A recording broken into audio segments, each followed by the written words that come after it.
ಜೈ ಶ್ರೀರಾಮ್. ಆತ್ಮೀಯರೇ, ಭಾರತ ದೇಶವು ಸನಾತನ ಹಿಂದೂ ಧರ್ಮದ ಪುಣ್ಯಭೂಮಿ. ಇಲ್ಲಿ ಭಗವಾನ್ ಶ್ರೀಕೃಷ್ಣ ರಾಮ ಹುಟ್ಟಿ ಓಡಾಡಿದಂತಹ ಒಂದು ನೆಲ. ಈ ನೆಲದಲ್ಲಿ ಇಂದಿಗೂ ಅನೇಕ ಸಾಧು ಸಂತರು, ನಾಗ ಸಾಧುಗಳು, ಋಷಿ ಮುನಿಗಳು ಇಂದಿಗೂ ವಾಸ ಇದ್ದಾರೆ. ಈ ಸನಾತನ ಹಿಂದೂ ಧರ್ಮದ ಈ ಪುಣ್ಯಭೂಮಿಯಲ್ಲಿ ನಾವು ಗೋವಿಗೆ ದೇವರ ಸ್ಥಾನವನ್ನು ಕೊಟ್ಟಿದ್ದೇವೆ. ಹಾಗೂ ಗೋವಿನಲ್ಲಿ ಮುಕ್ಕೋಟಿ ದೇವತೆಗಳು ವಾಸ ಇದ್ದಾರೆ ಅಂತ ನಾವು ನಂಬಿ ಇಂದಿಗೂ ಗೋವನ್ನು ನಾವು ಪೂಜಿಸ್ತಾ ಇದ್ದೇವೆ. ಆದರೆ ಈ ದಿನಗಳಲ್ಲಿ ಏನಾಗ್ತಿದೆ ಅಂದರೆ, ಈ ಸನಾತನ ಹಿಂದೂ ಧರ್ಮದ ಪುಣ್ಯಭೂಮಿಯಲ್ಲಿ ಗೋವಿನ ರಕ್ತದೋಕಳಿ ನಡೀತಾ ಇದೆ.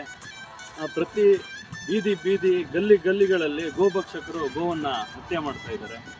ಹಾಗೂ ಈ ಗೋ ಸಂತಾನದ ರಕ್ಷಣೆಗೋಸ್ಕರ, ಗೋವಿನ ರಕ್ಷಣೆಗೋಸ್ಕರ ಅನೇಕ ಹಿಂದೂ ಕಾರ್ಯಕರ್ತರು ಹಾಗೂ ಗೋರಕ್ಷಕರು ತಮ್ಮ ಜೀವವನ್ನೇ ಕಳ್ಕೊಂಡಿದ್ದಾರೆ ಹಾಗೂ ಅವರ ಜೀವನವನ್ನೇ ಕಳ್ಕೊಂಡಿದ್ದಾರೆ. ಹಾಗಾಗಿ ಗೋವನ್ನು ರಾಷ್ಟ್ರೀಯ ಪ್ರಾಣಿಯಾಗಿ ಘೋಷಣೆ ಮಾಡಬೇಕು ಅಂತ ವಿಶ್ವ ಹಿಂದೂ ಪರಿಷತ್ ಬಜರಂಗ ದಳ ಬಿಡದಿ ಪ್ರಖಂಡ ರಾಮನಗರ ಜಿಲ್ಲೆ ವತಿಯಿಂದ ನಾವು ಪೋಸ್ಟ್ ಮುಖಾಂತರ ಸನ್ಮಾನ್ಯ ಪ್ರಧಾನಮಂತ್ರಿಗಳಾದಂತಹ ನರೇಂದ್ರ ಮೋದಿಜಿಯವರಿಗೆ ನಾವೊಂದು ಲೆಟರ್ನ ಕಳಿಸ್ಕೊಡ್ತಾ ಇದ್ದೀವಿ.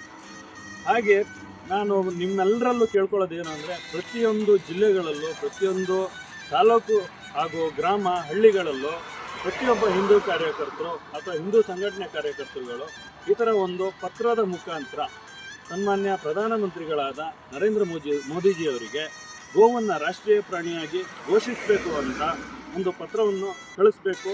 ಹಾಗೂ ಗೋ ಸಂತಾನದ ರಕ್ಷಣೆ ಆಗೋದಕ್ಕೆ ಹಾಗೂ ಗೋ ಹತ್ಯೆ ಸಂಪೂರ್ಣವಾಗಿ ಈ ಮಣ್ಣಲ್ಲಿ ನಿಲ್ಲಿಸೋದಕ್ಕೆ ತಾವೆಲ್ಲರೂ ಸಹಕರಿಸಬೇಕು ಅಂತ ಈ ಮೂಲಕ ಕೇಳ್ಕೊತಾ ಇದ್ದೀನಿ. ಜೈ ಜೈ ಶ್ರೀರಾಮ್.